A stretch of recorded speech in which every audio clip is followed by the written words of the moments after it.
আজকে বুসাফ্লন নিয়ে কিছু কথা হবে। আপনারা সব ভিডিওতে দেখেন যে আমার সব কিছু অগোছালো থাকে, না ভিডিও ঠিকভাবে আসলে করি, না টাইটেল বা অন্য কোনো কিছু।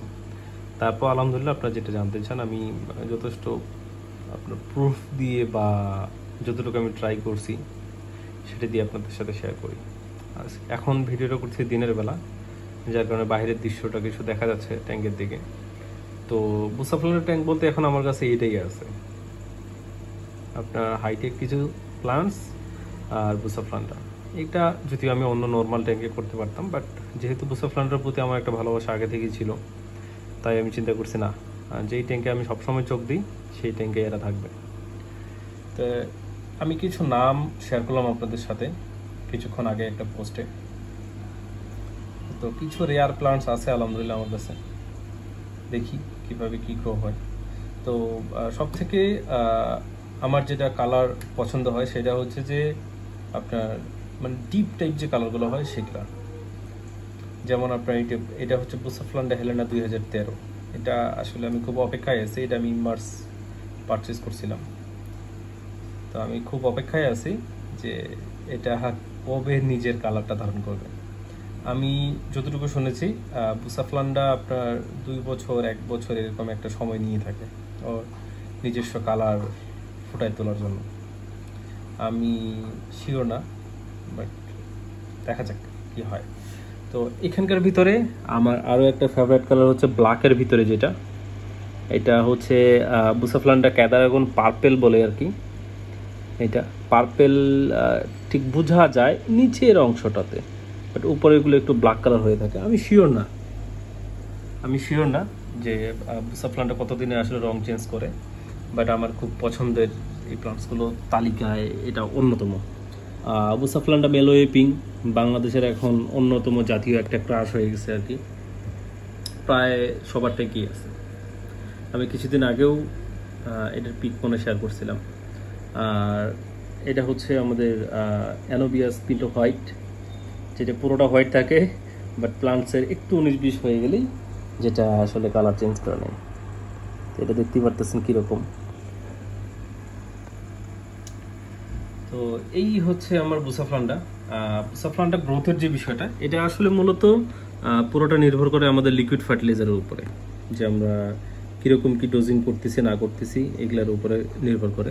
যেমন আপনার বুসাফ্লানটা হেলেনা 2013 যেটা, এটা অলরেডি 3টা রুট বের হয়ে গেছে। তো আমি যেটা করি কি, আমার ট্যাঙ্কে আপনারা হয়তো দেখছেন আমি কিন্তু এপিটির ফার্টিলাইজার ইউজ করি, এবং কি রিসেন্টলি মাস্টারলাইনের ফার্টিলাইজার ইউজ করতেছি। তো মাস্টারলাইনের ফার্টিলাইজারটা আমার কাছে বেস্ট মনে হয়েছে, নিউট্রিশনও প্রচুর বেশি। তো আমার কাছে মনে হয় ওইটা হয়তো বা আমি এখন যদি বাংলাদেশে অ্যাভেলেবেল হয় তাহলে হয়তো বা আমি ওই মাসলিনের ফার্টিলাইজারটি ইউজ করব। এপিটি থেকে হয়তো বা সরে আসবো। হ্যাঁ, এপিটি হচ্ছে এই ট্যাঙ্কটা সরে আসবে, আমি না, এই ট্যাঙ্কটা সরে আসবে। এই ট্যাঙ্কটাতে আমি এপিটি আর ইউজ করবো না, হয়তো বা মাস্টারলাইনের ফার্টিলাইজারটি ইউজ করব। তো এপিটি অন্য ট্যাঙ্কে আমার চলবেই, এপিটি বেস্ট। আমি লিকুইড ফার্টিলাইজার যদিও আমি অন্যগুলো ইউজ করে দেই, এডিএ বা অন্য ফার্টিলাইজারগুলো, মাস্টারলাইন আপনার এপিটি ফার্টিলাইজারটা যেহেতু বাংলাদেশে অ্যাভেলেবেল আছে তাই আমি ওইটাই ইউজ করি। তো এটা যেটা, এইগুলো হচ্ছে আমার এইভাবে সিরামিক রিঙ্গে বাঁধা থাকে, বাদে জাস্ট ওখানে ফেলে দিই। লিকুইড ফার্টিলাইজার আমার ডেইলি ডোজিং করি, ওয়াটার চেঞ্জ, ভালো একটা প্লেস যেখানে ভালো আলো পাবে। অনেকে বলে বুসাফ্লানটা তো ভাই নর্মালি হয়, ভাই বুসাফ্লানটা কেন, সব প্লান্টসে নর্মালি হয়, আমাদের দেশে হয় না, বাহির দেশে হয়, ঠিক আছে। যেমন আপনার রোটেলা টুলুনারেন্সিস যেটা যেটা খুব রেয়ার একটা প্লান্টস, সেন্সিটিভ, টেম্পারেচার ইস্যু আছে। তো এই প্লান্টসগুলো ভাই মানে বাংলাদেশ বাদে অন্যান্য দেশে আপনি যে খোঁজ করে দেখেন যে নর্মালি নদী নালা খাল বিল ঘাগড়া সব পড়েই আছে, ওদের কোনো এগুলো ভুরুক্ষেপ নেই। বাট আমরা দেখা গেলো যে এই জিনিসটা খুব কেয়ার করে আমাদের রাখতে হয়, কারণ আমাদের দেশের ওয়েদার একদম টোটালি ডিফারেন্ট। বুসাফ্লানটা আপনারা অনেক গ্রুপে বা যারা ইমার্সেল করে তারা দেখছেন যে নর্মালি হচ্ছে পাথর টাথর ফেলে দিছে, পানি দিয়ে দিছে, বুসাফ্লানটাও অটোমেটিক হচ্ছে। তো ভাই প্রতিটা দেশের ওয়েদার আলাদা, টেম্পারেচার আলাদা, তো সব কিছু মিলায় ডিফারেন্ট থাকে। তো যাই হোক, প্লান্টসের গ্রোথের যে বিষয়টা আমি আবার রিপিট করি, নর্মালি হচ্ছে আমি সিরামিক রিঙ্গে বাদে ফেলে দিই, লিকুইড ফার্টিলাইজার ডোজিং করি, যদি সম্ভব হয় তাহলে আমি এতে এক্সট্রাভাবে ফার্টিলাইজার ইউজ করি, গ্রাউন্ড ফার্টিলাইজার যেগুলো থাকে ব্র্যান্ডেড যেগুলা, সেগুলো দেখা গেলো যে নর্মালি হচ্ছে পোর্ট বা ঠিক বুসাফ্লান্ডে যে জায়গায় আমি রাখবো সেই জায়গার নিচে দিয়ে দিলাম, তাহলে ওই রুটটা আপনার নিচে থেকে নিতে পারবে। তো মূলত আমি এইভাবে আসলে কাজগুলো করে থাকি, এছাড়া কিছু না, স্পেশালভাবে আমি কোনো কিছু করিনি আমার ট্যাঙ্কের জন্য।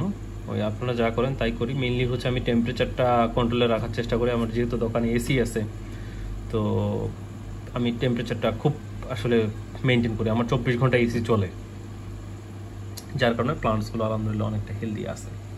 তো এই হচ্ছে আপনার বুসাফ্লান্ডার অবস্থা। এই একটা ট্যাঙ্কি আছে, আর আরেকটা 1 কিউবে রাখছি কিছু অ্যানোবিয়াস বা এই টাইপ কোনো কিছু আর কি।